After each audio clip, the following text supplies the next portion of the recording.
ఈ ఫ్లవర్స్ ఎలా చేశారో చూపించండి అని అడుగుతూనే ఉన్నారు. అందుకని ఇవి ఎలా చేసుకోవాలో ఈ రోజు చూద్దాం. సో ఈ పేపర్ డిఫరెంట్ అని చెప్పాను కదా, ఇది క్రేప్ పేపర్. ఇది second quality paper. First quality paper ఇంకా బాగుంటుంది. అది దొరికితే కనుక అదే యూజ్ చేయండి. పేపర్ ఎంత లెంగ్త్ ఉంటే అంత లెంగ్త్ తీసుకుంటున్నాను. విడ్త్ వచ్చేసి 9 సెంటీమీటర్స్ తీసుకున్నాను. So paper length 9 centimetres width తో పేపర్ ని కట్ చేసుకోవాలి. ఇలా ఒక 8 పేపర్స్ ని కట్ చేసుకోవాలి. నెక్స్ట్ సేమ్ ఇవే సైజ్ లో ఇంకో 6 పేపర్స్ ని కూడా కట్ చేసి ఇప్పుడు వీటి లెంగ్త్ తగ్గించుకోవాలి. సుమారుగా 6 సెంటీమీటర్స్ లెంగ్త్ కట్ చేసుకుని ఇప్పుడు పెటల్స్ రెడీ చేసుకోవాలి. ఫస్ట్ పేపర్ ని మధ్యకు మడిచి మళ్ళీ ఇలా ఫోల్డ్ చేసి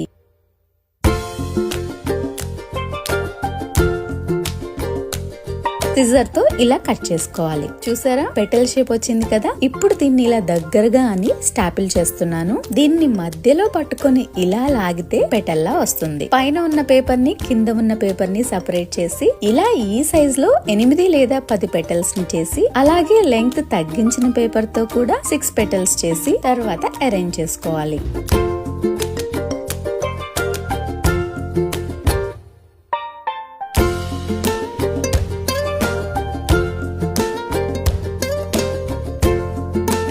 ఏదైనా బేస్ తీసుకోవాలి, కార్డ్బోర్డ్ లాంటిది. ఇక్కడ నేను చిన్న పేపర్ ప్లేట్ తీసుకున్నాను. పెద్ద సైజ్ పెటల్స్ ఫస్ట్ ఇలా రౌండ్ గా అతికించుకోవాలి. నెక్స్ట్ ఇలానే చిన్న సైజ్ పెటల్స్ ని కూడా లోపల రౌండ్ గా అతికించుకోవాలి.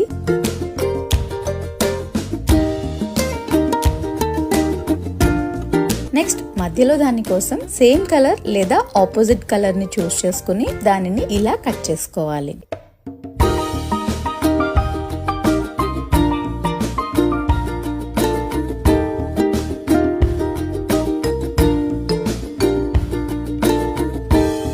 ఇప్పుడు ఈ ఫ్లవర్ ని కూడా గ్లూ తో లోపల స్టిక్ చేసుకుంటే రెడీ. చాలా బాగుంది కదా. ఇది సింపుల్ నండి చేసుకోవడం, బట్ టైం పడుతుంది. ఈ ఫ్లవర్స్ అన్నింటినీ నేను ఇలా అరేంజ్ చేసుకున్నాను. మీకు నచ్చిందా?